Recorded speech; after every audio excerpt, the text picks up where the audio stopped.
Hi hello ಎಲ್ಲರೂ ನಮಸ್ಕಾರ. ಎಲ್ಲರೂ ಚೆನ್ನಾಗಿದ್ದೀರಾ ಅಂತ ಭಾವಿಸ್ತಾ ಇವತ್ತಿನ ವಿಡಿಯೋನ ಸ್ಟಾರ್ಟ್ ಮಾಡಿದ್ದೀನಿ. ಇವತ್ತು ಏನಪ್ಪ ಸ್ಪೆಷಲ್ ವಿಡಿಯೋದು ಅಂತಂದರೆ ಕಿಚನ್ ಮೇಕ್ ಓವರ್ ಮಾಡ್ಕೊಳ್ಳೋಣ ಅಂತೇಳಿ ಬಂದಿದ್ದೀನಿ. ಇವತ್ತು ತುಂಬಾ ಮೆಸ್ಸಿಯಾಗಿದೆ ನಮ್ಮ ಅಡುಗೆ ಮನೆ. ನೋಡಿ ಎಷ್ಟು ಮೆಸ್ಸಿಯಾಗಿದೆ. ಇದನ್ನೆಲ್ಲ ಸ್ವಲ್ಪ ನೀಟ್ ಮಾಡ್ಕೊಬೇಕು, ಜೊತೆಗೆ ಕಿಚನ್ ಮೇಕ್ ಓವರ್ ಮಾಡ್ಕೊಂಬಿಡೋಣ ಅಂತಂದೆ ಅಂದ್ಕೊಂಡಿದ್ದೀನಿ. ಏಕೆಂದರೆ ಮೊನ್ನೆ ಮೀಶೋದಿಂದ ಕೆಲವೊಂದು ಐಟಮ್ಸ್ನ ತರಿಸ್ಕೊಂಡಿದ್ದೆ ಕಿಚನ್ ಮೇಕ್ ಓವರ್ ಮಾಡ್ಕೋಬೇಕು ಅಂತ ಅಂದ್ಬಿಟ್ಟು. ಏಕೆಂದರೆ ನಮ್ಮ ಅಡುಗೆ ಮನೆ ಸ್ವಲ್ಪ ಪ್ಲೈನ್ ಅನಿಸುತ್ತೆ, ವೈಟ್ ಟೈಲ್ಸ್ ಹಾಕಿರೋದ್ರಿಂದ ಸ್ವಲ್ಪ ಪ್ಲೈನ್ ಅನಿಸುತ್ತಲ್ಲ, ಅದಕ್ಕೆ ಸ್ವಲ್ಪ ಏನಾದರೂ ಕಲರ್ಫುಲ್ಲಾಗಿ ಮೇಕ್ ಓವರ್ ಮಾಡ್ಕೊಳ್ಳೋಣ ಅಂತೇಳಿ ಕೆಲವೊಂದು ಐಟಮ್ಸ್ನ ನಾನು ಪರ್ಚೇಸ್ ಮಾಡಿದ್ದೆ. ಜೊತೆಗೆ ಬರೀ ಮೇಕ್ ಓವರ್ ಮಾಡ್ಕೊಂಡ್ರೆ ಏನು, ಕ್ಲೀನ್ ಮಾಡ್ಕೊಬೇಕು ಅಡುಗೆ ಮನೆನ. ಇವಾಗ ಹೆಂಗೂ ಶ್ರಾವಣ ಬಂತು. ಶ್ರಾವಣ ಬಂದಿರೋ ಕಾರಣ ಈಗ ಆಷಾಢದ ಕೊನೆ ವಾರ. ಈಗ ಕ್ಲೀನ್ ಮಾಡ್ಕೊಂಡ್ಬಿಟ್ರೆ ಶ್ರಾವಣಕ್ಕೆ ಸರಿ ಹೋಗುತ್ತೆ. ಶ್ರಾವಣ ಆದಮೇಲೆ ಹಬ್ಬದ ಸರಮಾಲೆನೇ ಬರುತ್ತೆ, ಅವಾಗೆಲ್ಲ ಕ್ಲೀನ್ ಮಾಡ್ಕೊಳ್ಳೋದಕ್ಕೆ ಆಗೋದಿಲ್ಲ. ಹಬ್ಬ ಮುಂದ್ಗಡೆ ಇಟ್ಕೊಂಡು ಹೇಗೆ ಕ್ಲೀನ್ ಮಾಡ್ಕೊಳ್ಳೋದು? ಹಾಗಾಗಿ ಇವಾಗಲೇ ನೀಟ್ ಮಾಡ್ಕೊಂಡ್ಬಿಡೋಣ, ಜೊತೆಗೆ ಮೇಕ್ ಓವರು ಆಗುತ್ತೆ, ಕ್ಲೀನು ಆಗುತ್ತೆ ಅಂತ ಅಂದ್ಬಿಟ್ಟು ವಿಡಿಯೋ ಜೊತೆಗೆ ಕೆಲಸನೂ ಸ್ಟಾರ್ಟ್ ಮಾಡ್ಕೊಂಡಿದ್ದೀನಿ. ತುಂಬಾ ಕೆಲಸ, ಅಡುಗೆ ಮನೆ ಕ್ಲೀನ್ ಮಾಡಬೇಕು ಅಂದರೆ ತುಂಬಾ ಕೆಲಸ ಆಗುತ್ತೆ. ಯಾಕೆ ಅಂತಂದರೆ ಅಡುಗೆ ಮನೆ ಸಾಮಾನುಗಳ ಮೇಲೆಲ್ಲ ಜಿಡ್ಡು ತುಂಬ್ಕೊಂಡ್ಬಿಟ್ಟಿರುತ್ತೆ. ಅದನ್ನ ತೊಳೆಯೋದಕ್ಕೆ ತುಂಬಾ ಕಷ್ಟಪಡಬೇಕು. ಏನು ಸ್ವಲ್ಪ ಹೊತ್ತು ನೀರು ಹಾಕಿ ಚೆನ್ನಾಗಿ ನೆನೆಸ್ಬಿಟ್ಟು ಆಮೇಲೆ ಚೆನ್ನಾಗಿ ತೊಳಿಬೇಕಲ್ವ. ಹಾಗಾಗಿ ಸ್ವಲ್ಪ ಕೈ ಹಿಡಿಯುತ್ತೆ ಕೆಲಸ. ಅಡುಗೆ ಮನೆ ಕೆಲಸ ಅಂದರೆ ಸ್ವಲ್ಪ ಕೈ ಹಿಡಿಯುತ್ತೆ. ನಾನಂತೂ ಒಂದು ಕಡೆಯಿಂದ ಎಲ್ಲ ಐಟಮ್ಸ್ನ ತಗೊಂಡು ಕೆಳಗೆ ಇಟ್ಬಿಡ್ತಾ ಇದ್ದೀನಿ. ಯಾಕೆ ಅಂತಂದರೆ ಮೇಲಿರೋ ಸಾಮಾನುಗಳೆಲ್ಲ ತೆಗೆದು ಕೆಳಗೆ ಇಟ್ಕೊಂಡ್ಬಿಟ್ರೆ ನಾವು ಅಡುಗೆ ಮನೆಯನ್ನು ಕ್ಲೀನ್ ಮಾಡೋದಕ್ಕೆ ಸರಿ ಹೋಗುತ್ತೆ ಅಂತೇಳಿ ಫಸ್ಟು ಆ ಕೆಲಸ ಮಾಡ್ಕೊಂಡ್ಬಿಡ್ತಾ ಇದ್ದೀನಿ. ಎಲ್ಲ ಐಟಮ್ ತೆಗೆದು ಕೆಳಗೆ ಇಟ್ಕೊಂಡ್ಬಿಟ್ಟು ನಂತರ ನಾನು ಅಡುಗೆ ಮನೆ ಕ್ಲೀನ್ ಮಾಡ್ಕೊಳ್ಳೋದಕ್ಕೆ ಬಂದೆ.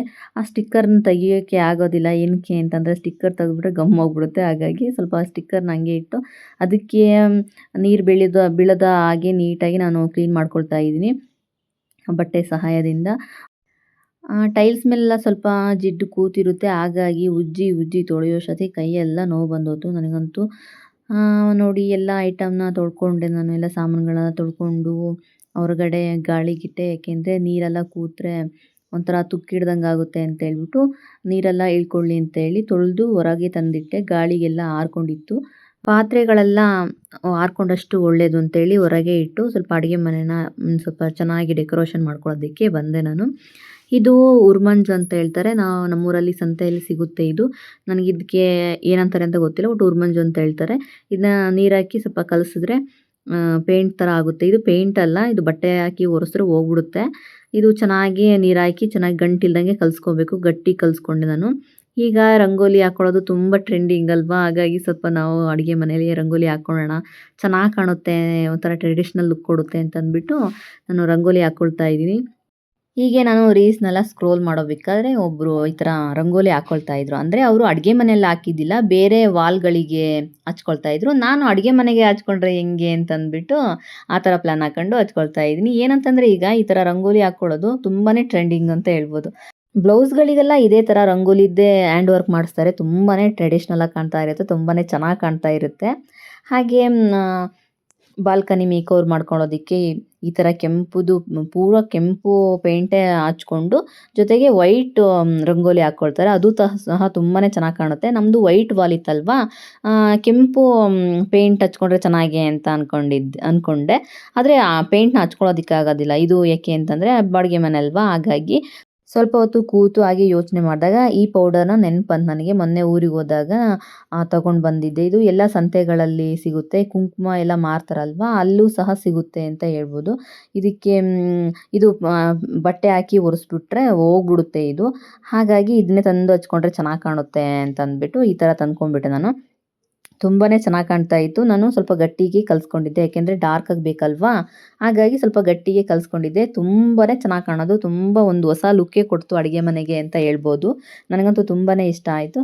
ಹಾಗೆ ನಾನು ಈ ಕಡೆ ಇನ್ನೂ ಸ್ವಲ್ಪ ನಾನಂದರೆ ಸಿಂಕ್ ಇರೋ ಜಾಗದಲ್ಲಿ ಸ್ವಲ್ಪ ಪ್ಲೈನ್ ಅನಿಸುತ್ತೆ ಅಂತಂದ್ಬಿಟ್ಟು ನಾನು ಹಾಫ್ ರಂಗೋಲಿ ಹಾಕ್ಕೊಳ್ಳೋಣ, ಚೆನ್ನಾಗಿ ಕಾಣುತ್ತೆ ಅಂತಂದ್ಬಿಟ್ಟು ಇಲ್ಲೂ ಸಹ ಹಾಫ್ ರಂಗೋಲಿ ಹಾಕ್ಕೊಂಡೆ. ನೋಡ್ತಾ ಇರ್ಬೋದು ಎಷ್ಟು ಲುಕ್ ಕೊಡ್ತಾ ಇದೆ ಅಲ್ವಾ. ಒಂದು ಸಾಂಪ್ರದಾಯಿಕ ಅಡುಗೆ ಮನೆ ಅಂತ ಹೇಳ್ಬೋದು. ನನಗಂತೂ ತುಂಬಾ ಖುಷಿ ಆಗ್ತಾ ಇತ್ತು ರಂಗೋಲಿ ಹಾಕ್ತಾ ನನಗೆ. ಕೆಲಸ ಮಾಡಿದ್ದು ಸುಸ್ತೆಲ್ಲ ಹೋಗ್ಬಿಡ್ತು ಈ ರಂಗೋಲಿ ಹಾಕಿದಾಗ. ಚೆನ್ನಾಗಿ ಕಾಣೋದು ನೋಡಿ ಅಡುಗೆ ಮನೆ. ಹಾಗೆ ನಾನು ಸ್ವಲ್ಪ ಕೆಲವೊಂದು ಸ್ಟಿಕ್ಕರ್ ತರಿಸ್ಕೊಂಡಿದ್ದೆ. ಇಲ್ಲಿ ಅಡುಗೆ ಮನೆಯಲ್ಲಿ ಸ್ವಲ್ಪ ಪ್ಲೈನ್ ಅನಿಸುತ್ತೆ ಈ ಜಾಗ. ಈ ಜಾಗಕ್ಕೆ ಹಚ್ಕೊಂಡ್ಬಿಡೋಣ ಅಂತ ಅಂದ್ಬಿಟ್ಟು ಹಚ್ಕೊಳ್ತಾ ಇದ್ದೀನಿ. ಇದು ಹೇಳ್ಬೇಕು ಅಂತಂದರೆ ಲೈಟ್ ಬೆಳಕಿಗೆ ಸ್ವಲ್ಪ ಲೈಟಾಗಿ ಕಾಣ್ತಾ ಇದೆ. ಡೈರೆಕ್ಟಾಗಿ ನೋಡೋದಕ್ಕೆ ತುಂಬಾ ಚೆನ್ನಾಗಿ ಕಾಣ್ತಾ ಇತ್ತು. ರಂಗೋಲಿಗೂ ಹಾಗೆ ಈ ಸ್ಟಿಕ್ಕರಿಗೂ ತುಂಬಾ ಚೆನ್ನಾಗಿ ಕಾಣೋದು. ನೀಟಾಗಿ ಒಂದೊಂದು ಕಡೆಯಿಂದ ಹಚ್ಕೊಂಡು ಬಂದೆ ನಾನು.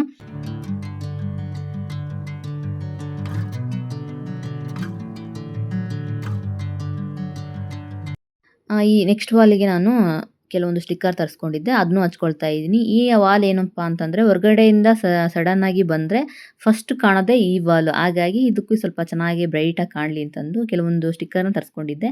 ಹಚ್ಕೊಳ್ತಾ ಇದ್ದೀನಿ.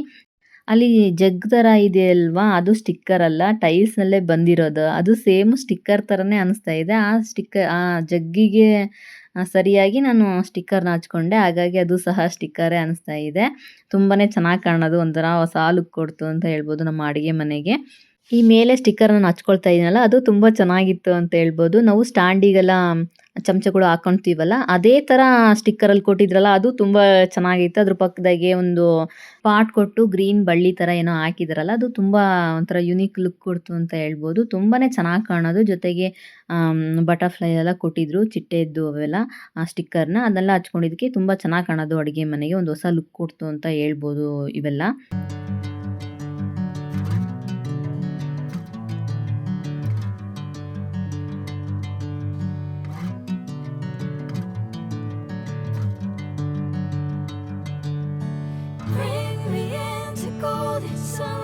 ಈ ಸ್ಟ್ಯಾಂಡ್‌ನ ಮೀಶೋದಿಂದ ತರಿಸ್ಕೊಂಡಿದ್ನಲ್ಲ, ಮೊನ್ನೆನೇ ಫಿಟ್ ಮಾಡ್ಕೊಂಡಿದ್ದೆ. ಹಾಗಾಗಿ ಆ ಸ್ಟ್ಯಾಂಡ್‌ನು ಸಹ ಪ್ಲೇಸ್ ಮಾಡಿ ಬಾಕ್ಸ್‌ಗಳಿಗೆಲ್ಲ ಬೇಳೆಕಾಳುಗಳೆಲ್ಲ ಹಾಕ್ಕೊಳ್ತಾ ಇದ್ದೀನಿ. ಹಾಗೆ ಸ್ಟ್ಯಾಂಡ್ ಜಾಗದಲ್ಲಿ ನಾನು 24 ಅವರ್ಸ್ ಕಿಚನ್ ಅಂತೇಳಿ ಒಂದು ಬೋರ್ಡ್ ಹಾಕ್ಕೊಂಡಿದ್ದೆ ಮೊದಲೇ. ಆದರೆ ಅದನ್ನ ಅಲ್ಲಿ ಆ ಜಾಗಕ್ಕೆ ಹಾಕಿದಾಗ ನನಗೆ ಸ್ಟ್ಯಾಂಡಿಗೆ ಅಡ್ಡ ಆಗ್ತಾ ಇತ್ತು. ಹಾಗಾಗಿ ಅದನ್ನ ತಗೊಂಡ್ಬಿಟ್ಟೆ ನಾನು. ಅಲ್ಲೇ ಇದ್ದಿದ್ರೆ ಇನ್ನೂ ಚೆನ್ನಾಗಿ ಕಾಣೋದು ಅಂತ ಅನಿಸ್ತು. ಆದರೆ ಏನು ಮಾಡ್ತಾರೆ, ಅದು ಪ್ಲೇಸ್ ಆಗಲಿಲ್ಲ ನನಗೆ. ಹಂಗಾಗಿ ತಗೊಂಡ್ಬಿಟ್ಟೆ. ಬಾಕ್ಸ್‌ಗಳಿಗೆಲ್ಲ ಬೇಳೆಕಾಳುಗಳೆಲ್ಲ ಹಾಕ್ಕೊಂಡು ನಾನು ಸ್ಟ್ಯಾಂಡಿಗೆ ಹಾಕ್ಕೊಂಡೆ. ತುಂಬ ಚೆನ್ನಾಗಿ ಕಾಣೋದು ಆ ರಂಗೋಲಿಗೆ, ಸ್ಟಿಕ್ಕರಿಗೂ, ಆ ಸ್ಟ್ಯಾಂಡಿಗೂ.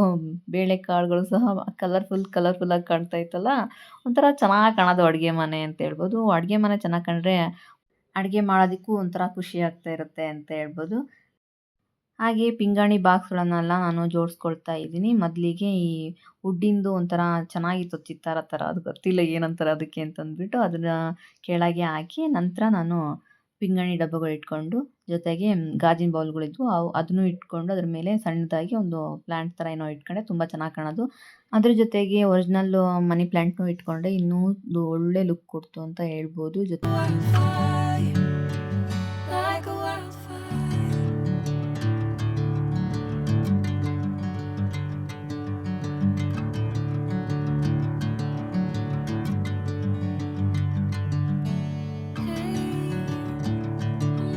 ಹಾಗೆ ಈ ಕಿಟಿಕಿಗೆ ಶುಗರು, ಹಾಗೆ ಕಾಫಿ, ಟೀದ್ದು ಬಾಕ್ಸ್‌ಗಳಿದ್ವಲ್ಲ, ಅವನ್ನೆಲ್ಲ ಆ ಪ್ಲೇಸಿಗೆ ಪ್ಲೇಸ್ ಮಾಡಿದೆ. ಇದು ಸಹ ತುಂಬಾ ಚೆನ್ನಾಗಿ ಕಾಣುತ್ತೆ ನಮ್ಮ ಅಡುಗೆ ಮನೆಗೆ ಅಂತ ಹೇಳ್ಬೋದು. ಈ ಪಿಂಗಾಣಿ ಗ್ಲಾಸ್‌ಗಳು ತಂದು ನಾನು 3 ವರ್ಷ ಆಗಿರ್ಬೋದು. ಇದರಲ್ಲಿ ಒಂದು ಸಲನೂ ಟೀ ಕುಡ್ದಿಲ್ಲ. ಬರೀ ಈ ಶೋ ಪೀಸ್ ಆಗಿ ನಮ್ಮ ಮನೆಯಲ್ಲಿ ಕಾಲ ಕಳೆದಿದೆ ಈ ಪಿಂಗಾಣಿ ಗ್ಲಾಸ್‌ಗಳು. ಏನಪ್ಪಾ ಅಂತಂದರೆ, ನಾನು ಅಡುಗೆ ಮಾಡೋ ಜಾಗಕ್ಕೆ ನೇರವಾಗಿರೋದ್ರಿಂದ ಇದ್ರ ಮೇಲೆಲ್ಲ ತುಂಬಾ ಜಿಡ್ಡು ಕೂತಿರುತ್ತೆ. ಇದನ್ನ ತೊಳೆಯೋಷ್ಟೊತ್ತಿಗೆ ಸಾಕಾಗೋಗುತ್ತೆ. ನಾನು ಈ ಗಾಜಿನ ಬೌಲ್ ಇಡ್ತಾ ಇದ್ದೀನಲ್ಲ, ಇದನ್ನು ತಂದು ಮಾತ್ರ 6 ವರ್ಷ ಆಯಿತು ಅಂತ ಹೇಳ್ಬೋದು. ಹಾಗೆ ಇಲ್ಲಿ ಇನ್ನೂ ಸ್ವಲ್ಪ ಚೆನ್ನಾಗಿ ಗ್ರೀನಾಗಿ ಕಾಣಲಿ ಅಂತ ಅಂದ್ಬಿಟ್ಟು ಒಂದು ಪ್ಲಾಂಟ್ ಇಟ್ಕೊಂಡೆ.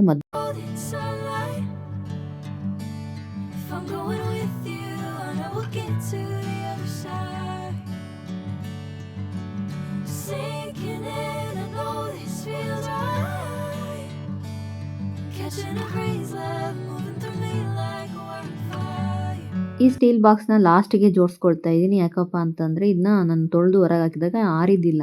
ಹಾಗಾಗಿ ಎಲ್ಲ ಜೋಡಿಸ್ಕೊಳ್ಳೋಷ್ಟೊತ್ತಿಗೆ ಈ ಬಾಕ್ಸ್‌ಗಳು ಆರ್ಕೊಳ್ತವೆ ಅಂತಂದ್ಬಿಟ್ಟು ಹೊರಗೆ ಬಿಟ್ಟಿದ್ದೆ. ಹಾಗಾಗಿ ಲಾಸ್ಟಿಗೆ ಜೋಡಿಸ್ಕೊಳ್ತಾ ಇದ್ದೀನಿ. ಈ ಸ್ಟೀಲ್ ಬಾಕ್ಸ್‌ಗಳು ಇಟ್ಕೊಂಡಾಗ ಇನ್ನೂ ಚೆನ್ನಾಗಿ ಕಾಣ್ತಾ ಇತ್ತು ನಮ್ಮ ಅಡುಗೆ ಮನೆ. ತುಂಬಾ ಪಳ ಅಂತ ಇತ್ತು. ಯಾಕಪ್ಪ ಅಂತಂದರೆ ಎಲ್ಲ ನೀಟಾಗಿ ತೊಳೆದಿದ್ನಲ್ಲ, ತುಂಬ ಚೆನ್ನಾಗಿ ಕಾಣೋದು, ಒಂಥರ ಶೈನಿಂಗ್ ಹೊಡಿತಾ ಇತ್ತು ನಮ್ಮ ಅಡುಗೆ ಮನೆ ಅಂತ ಹೇಳ್ಬೋದು. ಈ ಕೆಲಸನ ಬೆಳಗ್ಗೆ ನಾನು 9 ಗಂಟೆಗೆ ಸ್ಟಾರ್ಟ್ ಮಾಡಿದ್ದು. ಟಿಫನೆಲ್ಲ ಮಾಡಿ ಮುಗಿಯೋಷ್ಟೊತ್ತಿಗೆ ಕರೆಕ್ಟಾಗಿ 6 ಗಂಟೆ ಆಯಿತು ಅಂತ ಹೇಳ್ಬೋದು. ಏಕೆ ಅಂತಂದರೆ, ಒಂದು ಕಡೆಯಿಂದ ಎಲ್ಲ ಕೆಳಗಿಳಿಸಿ ಎಲ್ಲ ಟೈಲ್ಸ್ ಎಲ್ಲ ಒರೆಸ್ಕೊಂಡು, ಜೊತೆಗೆ ಸಾಮಾನುಗಳೆಲ್ಲ ತೊಳ್ಕೊಂಡು, ನಂತರ ಅದ್ರ ಜೊತೆಗೆ ವೀಡಿಯೋನೂ ಮಾಡಬೇಕು. ಪ್ರತಿಯೊಂದು ಕ್ಲಿಪ್ಪು ಸರಿ ಆಗ್ತಾ ಇದೆಯಾ ಅಂತ ನೋಡ್ಕೊಂಡು ಮಾಡೋಷ್ಟೊತ್ತಿಗೆ ಟೈಮ್ ಆಯಿತು ಅಂತ ಹೇಳ್ಬೋದು. ಜೊತೆಗೆ ರಂಗೋಲಿ ಹಾಕೊಂಡ್ನಲ್ಲ, ಅದು ಸ್ವಲ್ಪ ಎಕ್ಸ್ಟ್ರಾ ಕೆಲಸ ಆಯಿತು ಅಂತ ಹೇಳ್ಬೋದು. ಏಕೆಂತಂದರೆ ಸ್ವಲ್ಪ ಅಳಿಸಿ ಹಾಕ್ತಾ ಇದ್ದೆ. ಯಾಕೆಂದರೆ ಸರಿಯಾಗಿ ನೀಟಾಗಿ ಬರಲಿಲ್ದವನ್ನ ಸ್ವಲ್ಪ ಒರೆಸೋದು, ಹಾಕೋದು ಮಾಡ್ತಾ ಇದ್ನಲ್ಲ, ಅದು ಡಬಲ್ ಕೆಲಸ ಆಯಿತು ಅಂತ ಹೇಳ್ಬೋದು. ಪರವಾಗಿಲ್ಲ, ಜಾಸ್ತಿ ಕೆಲಸ ಅನ್ನೋದಕ್ಕಿಂತ ನಮ್ಮ ಅಡುಗೆ ಮನೆ ಚೆನ್ನಾಗಿ ಕಾಣ್ತಾ ಇದೆಯಲ್ಲ ಅನ್ನೋದು ಮುಖ್ಯ. ಅಡುಗೆ ಮನೆ ಚೆನ್ನಾಗಿದ್ರೆ ಅಡುಗೆ ಮಾಡೋದಕ್ಕೂ ಖುಷಿ ಆಗ್ತಾ ಇರುತ್ತೆ. ಹಾಗಾಗಿ ಅಡುಗೆ ಮನೆನ ಆಗಾಗ ಕ್ಲೀನ್ ಮಾಡ್ಕೊಳ್ತಾ ಇರಬೇಕು. ಅಡುಗೆ ಮನೆ ನೀಟಿದ್ದರೆ ಹೆಣ್ಮಕ್ಳ ಮನಸ್ಸು ಸಹ ಶಾಂತವಾಗಿರುತ್ತೆ. ಹೆಣ್ಮಕ್ಳು ಶಾಂತಿ ಇದ್ದರೆ ಮನೆ ಮಂದಿ ಎಲ್ಲ ಶಾಂತವಾಗಿರ್ತಾರೆ ಅಂತ ಹೇಳ್ಬೋದು. ಒಂದಕ್ಕೊಂದು ಹೇಗೆ ಲಿಂಕ್ ಇದೆ ಅಲ್ವಾ ಇದು. ಹಾಗೆ ಅದು ಮನೆ ಸ್ವಲ್ಪ ಅಸ್ತವ್ಯಸ್ತ ಆತಂದರೆ ಹೆಣ್ಮಕ್ಳು ನೆಮ್ಮದಿ ಇರಲ್ಲ. ಅದು ಕೆಲಸ ಮುಗಿಯೋ ತನಕನೂ ಸಹ ಅವರಿಗೆ ಶಾಂತಿ ನೆಮ್ಮದಿ ಅನ್ನೋದೇ ಇರೋದಿಲ್ಲ. ಅವ್ರ ಕೆಲಸ ಮುಗಿಬೇಕು, ಅವ್ರು ನೆಮ್ಮದಿಯಾಗಿರಬೇಕು. ಎಲ್ಲ ಹೆಣ್ಮಕ್ಳು ಹೀಗೆ ಅಂತ ಹೇಳ್ತಾ ಇವತ್ತಿನ ವೀಡಿಯೋನ ಇಲ್ಲಿಗೆ ಎಂಡ್ ಮಾಡ್ತೀನಿ. ಇಷ್ಟ ಆದರೆ ಪ್ಲೀಸ್ ಸಬ್ಸ್ಕ್ರೈಬ್ ಮಾಡಿ, ಲೈಕ್ ಮಾಡಿ, ಶೇರ್ ಮಾಡಿ, ಕಮೆಂಟ್ ಮಾಡಿ ಅಂತ ಹೇಳ್ತಾ ಇವತ್ತಿನ ಬ್ಲಾಗ್ನ ಇಲ್ಲಿಗೆ ಎಂಡ್ ಮಾಡ್ತೀನಿ. Thank you for watching.